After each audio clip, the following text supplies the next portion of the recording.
नमस्कार, आप देख रहे हैं जोहार सच न्यूज। अभी हम आए हुए हैं गिरिडीह क्षेत्र के खुट्टाबंद गांव, जहां एक स्कूल का निर्माण किया गया है। उस स्कूल का नाम है MLA पब्लिक स्कूल। आइए जानते हैं यहाँ के प्रधानाध्यापक से जो इस स्कूल का निर्माण किए हैं। और इस स्कूल के बारे में जानने से पहले सर का एक छोटा सा जीवन परिचय लेते हैं कि इस स्कूल के निर्माण के लिए उन्हें क्या कठिनाइयों का सामना करना पड़ा। सबसे पहले सर, इस स्कूल की स्थापना कब हुई? 19 फरवरी 2018 को माउंट लिटरा अनमोल पब्लिक स्कूल का स्थापना हुआ, जिसमें सभी पूरे ग्रामीण क्षेत्र के पूरे पंचायत वासियों का भरपूर सहयोग रहा और सभी ने प्यार भरपूर दिया, आशीर्वाद दिया, सहयोग भी दिए, जिसका नतीजा ये है कि विद्यालय फल फूल रहा है।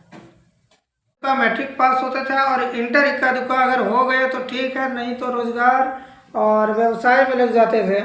उस स्थिति में माउंट लिटरा अनमोल पब्लिक स्कूल का गठन काफ़ी डिफ़िकल्ट लग रहा था और लोगों की प्रतिक्रिया भी आती थी कि चलेगा कि नहीं चलेगा, कि बच्चे पढ़ेंगे कि नहीं पढ़ेंगे।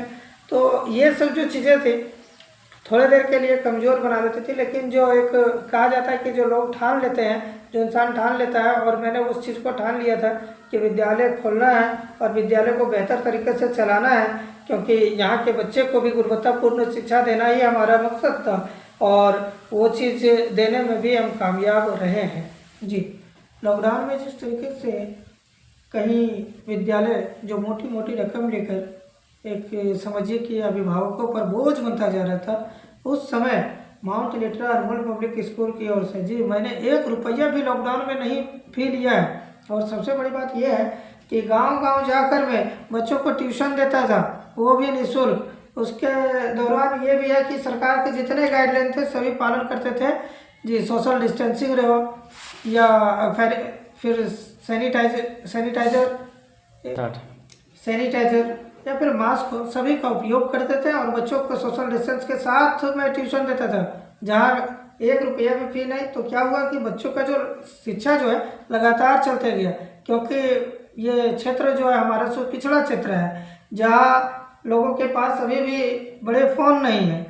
बड़े बड़े विद्यालय क्या करते थे कि ऑनलाइन शिक्षा देते थे और ऑनलाइन में चलिए जो भी है, मैं किसी पर कमेंट नहीं करने जाता हूँ कि ऑनलाइन में बच्चे कैसे पढ़ते थे कैसे नहीं, लेकिन मैं ऑफलाइन मैंने अपने जीवन में इससे बड़ा रिस्क नहीं खेला था, क्योंकि जहाँ एक तरफ पूरे घर से बाहर निकलने के लिए लोगों को मना किया गया था, तो वहाँ पर मैंने मौत का खौफ ना करते हुए बच्चों के ये जीवन को सुधारने का एक मेरा पहल जो रहा और पूरे नियम और कानून को पालन किया मैंने और बच्चों को नियमित रूप से शिक्षा देने का काम किया था।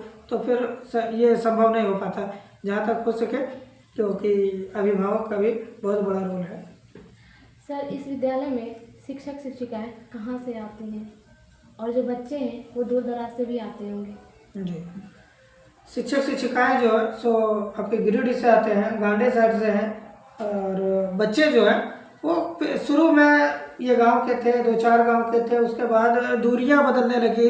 अभी महेशमुंडा से इधर है, और अगर देखा जाए तो गिरिडीह के पांडेडीह और शीतलपुर से, आप समझ सकते हैं कि गिरिडीह के शीतलपुर और पांडेडीह से बच्चे आना, इसका मतलब कुछ है, क्योंकि वो इलाका एक समझिए शहर के रूप में है और वहाँ से बच्चे इस ग्रामीण क्षेत्र में आ रहे हैं, जहाँ ना बड़े बड़े LCD लगे हुए हैं और ना बड़े पर्दे और ना वैसी सुविधाएं, लेकिन क्यों आ रहे हैं, यह सबसे बड़ी बात है, क्योंकि हम लगातार खूब मेहनत करके बच्चों को शिक्षा दे रहे हैं। मैंने एक ही बात कहा था जिस समय 2018 में स्थापना कर रहा था, मैंने कहा था कि हीरा अमेरिका में भी है और हीरे हमारे खुट्टाबाद में भी है।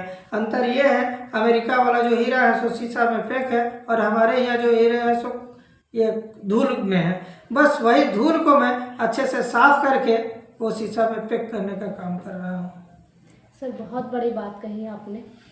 तो देख सकते हैं सर का जो छोटा सा जीवन परिचय और विद्यालय जो शुरुआत किए हैं कितने ही संघर्ष भरा रहा है।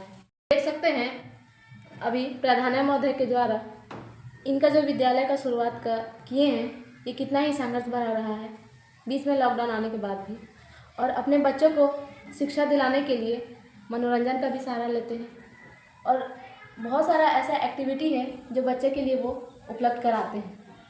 तो समाज में यही चाहेंगे कि प्रधानाध्यापक महोदय की तरह ही हमारे क्षेत्र में और हमारे शहर में हर एक शिक्षक ऐसा हो, हर शिक्षक का ऐसा सोच होना चाहिए। तो मैं बस यही कहना चाहती हूँ, जो हमारा स्कूल है और स्कूल के जो बच्चे हैं वो हर एक बच्चों के लिए ऐसे शिक्षक का होना बहुत ही ज़रूरी है, क्योंकि बहुत सारे शिक्षक ऐसे होते हैं जो बस पैसे के लिए ही शिक्षा देते हैं। थोड़ा देर पढ़ा लिए और बस अपना पैसा ले लिए। लेकिन आज के समय में ऐसे शिक्षक का होना बहुत ही ज़्यादा ज़रूरी है। तो बने रहिए।